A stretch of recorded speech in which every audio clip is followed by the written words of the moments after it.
Sifat ketiga dari ibadur rahman. Assalamualaikum warahmatullahi wabarakatuh. Adapun sifat ketiga dari sifat ibadur rahman adalah sebagaimana firman Allah Subhanahu wa ta'ala. A'udzu billahi minasyaitonir rajim. وَالَّذِينَ يَبِيتُونَ لِرَبِّهِمْ سُجَّدًا وَقِيَامًا. Artinya adalah, dan mereka yang pada malam harinya, maka mereka akan sujud dan berdiri untuk Tuhannya. Artinya mereka melaksanakan sholat malam. Kaum muslimin yang dimuliakan Allah Subhanahu wa ta'ala. Ayat ini berisi penegasan akan pentingnya ibadah sholat. Adapun sifat ibadur rahman tadi, maka mereka sampai sholat malam. Artinya sholat wajib pasti mereka lakukan dengan tepat dan dengan benar pada waktunya. Bagi laki-laki mereka melakukannya di masjid, dan bagi perempuan mereka tidak memundur-mundurkan waktunya. Sehingga ikhwan dimuliakan Allah Subhanahu wa ta'ala, orang-orang ibadur rahman ini mereka ingin lebih daripada amalan-amalan akhirat. Maka mereka menambah daripada ibadah mereka sholat malam. Sholat malam merupakan ibadah-ibadah orang-orang saleh sebelum kita. Sholat malam merupakan ibadahnya Nabi Muhammad sallallahu alaihi wasallam. Suatu ketika Nabi Muhammad sallallahu alaihi wasallam sholat sampai kaki beliau itu pecah-pecah. Maka Ibunda Aisyah radhiyallahu taala anha mengatakan, "Wahai Rasulullah sallallahu alaihi wasallam, bukankah Allah Subhanahu wa taala sudah mengampuni dosamu yang lalu dan akan datang?"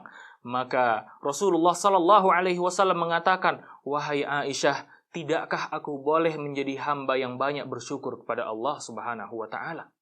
Artinya, orang yang ibadur rahman, hamba-hamba Allah ar-Rahman adalah orang yang banyak sholat malam. Karena sesungguhnya Allah Subhanahu wa ta'ala akan turun ke langit dunia sesuai dengan tata cara yang layak bagi Allah Subhanahu wa ta'ala.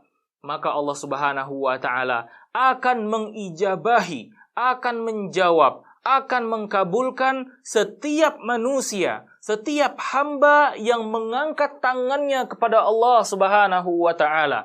Bahkan Allah Subhanahu wa ta'ala mengatakan, "Siapakah di antara hamba-hambaku yang berdoa, maka aku akan jawab dan ijabah doanya."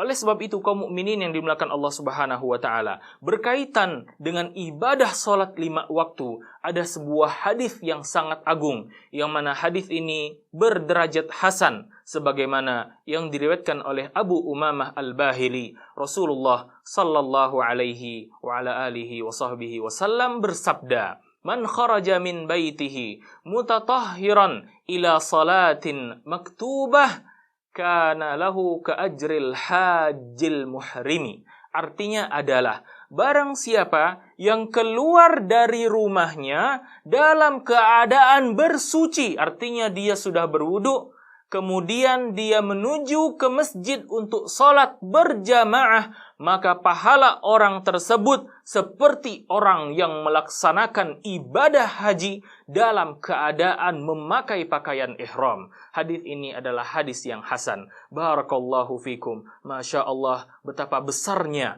betapa agungnya ibadah sholat ini. Bahkan para ulama rahimahumullahu ta'ala mengatakan, orang-orang yang meninggalkan sholat dengan sengaja, maka Islam telah terlepas dari lehernya. Oleh sebab itu, kaum mukminin yang dimuliakan Allah Subhanahu wa ta'ala, semoga kita menjadi hamba-hamba Allah Subhanahu wa ta'ala yang selalu memperhatikan masalah sholat ini, baik kepada diri kita maupun kepada keluarga, kerabat, handai taulan, dan orang-orang sekitar kita. Wa sallallahu ala nabiyyina Muhammad wa ala alihi wa sahbihi wa sallam walhamdulillahi rabbil alamin.